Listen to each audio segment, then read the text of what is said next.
Came inside, but at least we had the garage doors open a little bit. Yeah, look, I thought another good practice. I think our guys are competing. That's kind of the biggest thing I take away from it. We went outside for the early part of practice, get some of that heat. Thought our guys pushed through that. That was difficult. And I thought it really picked up as we came back inside, got some good teamwork in. So I'll take your questions. Was the decision to come inside because of the heat, just to give them a break? Yeah. And we'll do that periodically throughout training camp. I mean, there's going to be very few days that we'll be out there for the full entire time. So we may start inside, go out, start outside, come in. But it's, there's a part to getting acclimated to the heat, push yourself through conditioning-wise, and yet being smart with it. How have you seen Mike handle this first week, and is he going to be on a kind of ramp-up program, or is he going to be on a vet program, vet days? Yeah, look, we've got, like I talked about early in camp, I think there's a number of guys that we have some planned limited practice days, some planned extra days off, and so, look, we got a plan for Mike.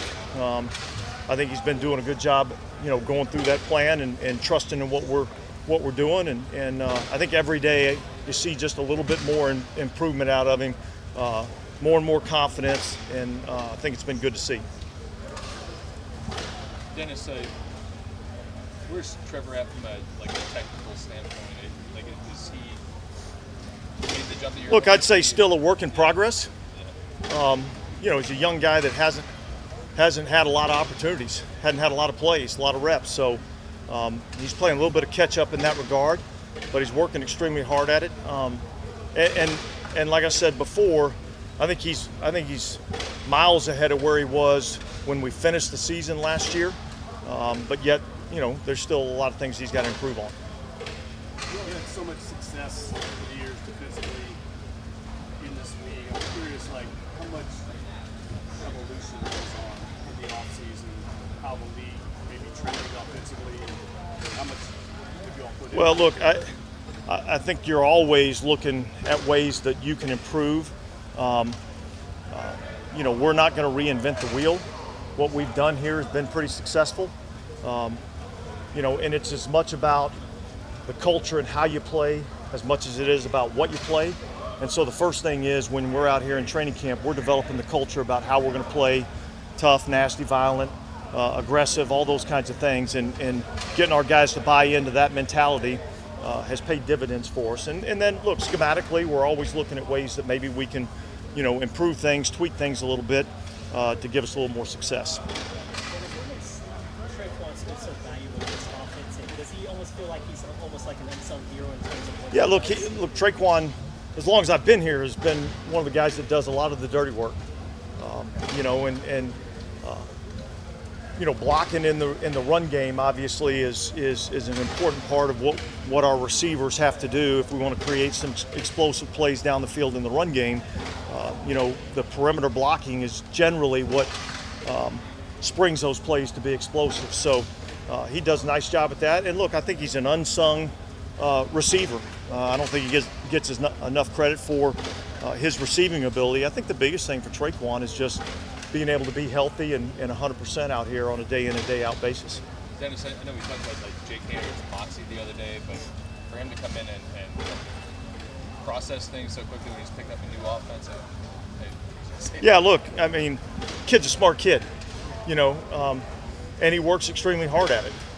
And so, look, he's got talent, he's got intelligence, he works really hard. You got those characteristics, you're going to improve. Dennis, when you look at the linebacker competition, is obviously Peyton Ellis took advantage of his opportunity. So when you look where Zach Bond's at and a handful of guys, is it just what they're going to be doing in the preseason games and how you grade them in practice? Yeah, and look, everything you do is being evaluated, and so that's the nature of our league. Every year you come in here at the start of training camp, and it's a different roster than what you finished the previous year with. And so our job as coaches is to develop players. And so we're looking to develop. I don't know who that player is going to be yet. I'm waiting to see. and it'll play out over the course of training camp and the preseason games. Coach, the evolution of that nickel dime position now, where that's really your base 70-75% of the time, how that's changed throughout the years. Yeah, look, I mean, I think probably when I started in this league, you matched up, unless they had 3 receivers on the field, you were playing, regular defense with whether you're a 34 team or you're a 4-3 team.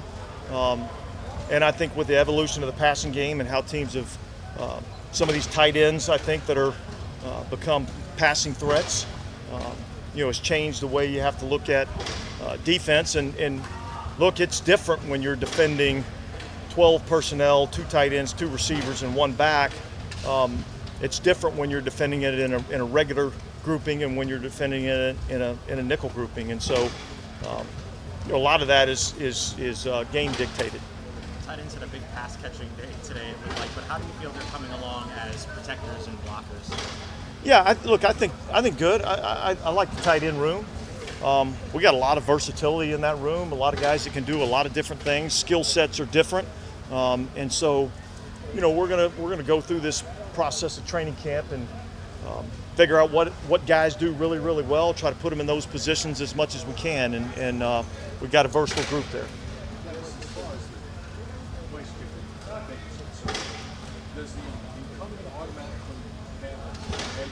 Yeah, I wouldn't say that. I wouldn't say that about any position, really, to be honest with you. I'd say, guys got to come out and earn it every single day, and that's what competition's all about. I think it brings out the best in all of us, and I think that's a battle that, I think is going to play out through training camp, as well as there's a lot of positions I feel that way about. When you have a guy that you've seen him do it, and he's under pressure, does that figure in? You've got to make a decision. Well, look, I think those things come into play at a certain point. I don't think they come into play this early in camp. It's kind of like in baseball, tie goes to the runner sometimes. But look, we'll see. We'll let this thing play out, and then, hopefully we got a lot of tough decisions come the end of training camp.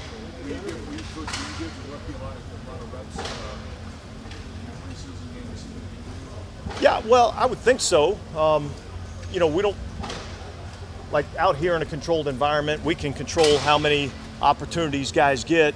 A lot of times the game dictates what opportunities are out there. So, but yeah, our plan would be to get him plenty of looks. Dennis, he is not the biggest guy.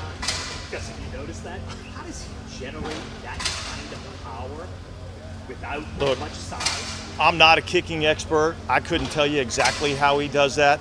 I do know that when you slow the tape down and you watch his heel kicks his lower back when he's like a golfer in a backswing, he generates a lot of power that way. The science behind it, you'd have to get somebody more technical than me. I got a PE major. Was there anything you wanted to see in the run game, either side of the ball today, that you liked? Evaluating that? Well, look, the run game's probably one of those where we got to kind of go in there and look at the tape a little bit more, to see exactly how it was. I thought both sides, I thought we had a couple of good runs in there. I thought there was some good stout run defense. But we'll look at the tape and evaluate. But obviously, I feel like that's an area that, specifically on defense, that we've got to improve on. We've got to get better, get back to the type of defense that we were before in terms of being able to stop the run.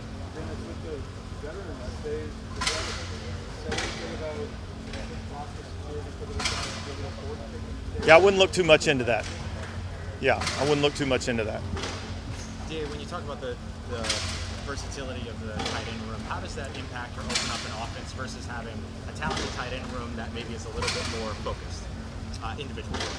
Well, I think really what you're, as a play caller, you're kind of able to specialize what you do with different individuals. Now, if you got a really good pass receiving tight end and he's only in there on passing downs, well, if I'm on defense, I'm in my best pass defenses. You know what I mean? So you have to be well-rounded, but yet that versatility allows us a little bit more creativity in terms of game planning. It seems like Pedro